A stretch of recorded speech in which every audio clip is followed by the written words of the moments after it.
Po gabimet janë të ndryshme, çka nuk duhet bërë, mas pari gabimi ose gabimi më i madh është që shfrytëzohen pak. Edhe ky është një farë lloj ose lëshim, ose mund ta themi edhe gabim, por është një lëshim i madh që shfrytëzohen pak, ose nuk dallohen përveç një pjesë të vogël besimtarë, ose nuk e dallon këto 10 ditë, ose nuk gjen ndonjë dallim në agjendën e tij ditore. Qoftë me namaz, qoftë me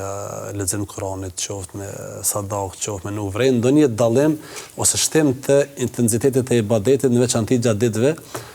kur kemi parasysh vlerën që e kanë. Kurse gabimet, bujar, sa herë që besimtarë, sa herë që është një sezon në cilin të mirat shpërblehen, shumë fish, atëherë është rreziku që e keqja në ato ditë mund të ndëshkohet më keq, sikurse edhe në vendet e shenjta për shembull, shpërblimet janë të mëdha, mirë, po edhe pastaj gabimet janë më të rënda padyshim. Andaj prej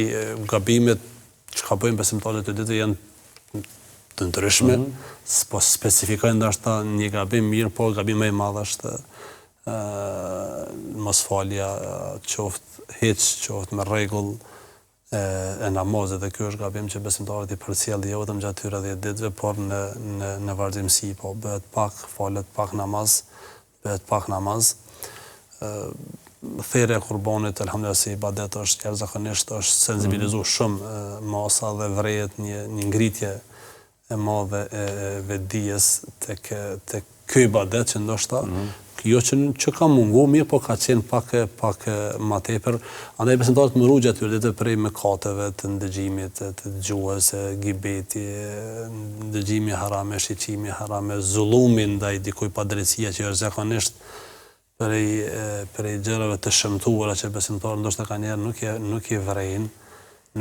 mirë, po i hin hak punëtorit, i hin hak bashortës, i hin hak nanës, i hin hak vllaut, i hin hak ndoshta xhamatit, linçan, çka po diun, edhe kjo rrezik pastaj bujar që njeriu me fitu nga njëra anë shumë sevape, mirë, po rrezikohet pastaj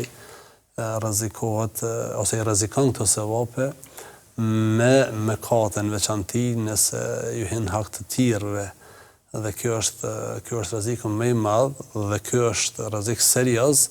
që besimtari runa Zot më fut në atë paralajmërimin që ka thënë profeti alayhi salatu wasalam,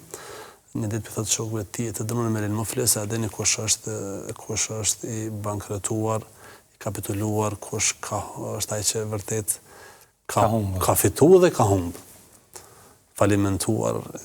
dhe shokët e thanë ai që ka pas pasuri, por e ka humbë, tha nuk kam për qëllim këtë lloj falimentimi, por falimentimi i madh i vërtet është ai që ka fituar shumë sevape,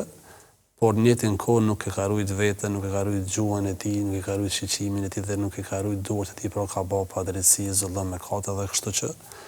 si pasojë pastaj sevapet e tij të mira të tij do t'i shkojnë si kompenzim ndaj atyre që ju ka hyrë në hak.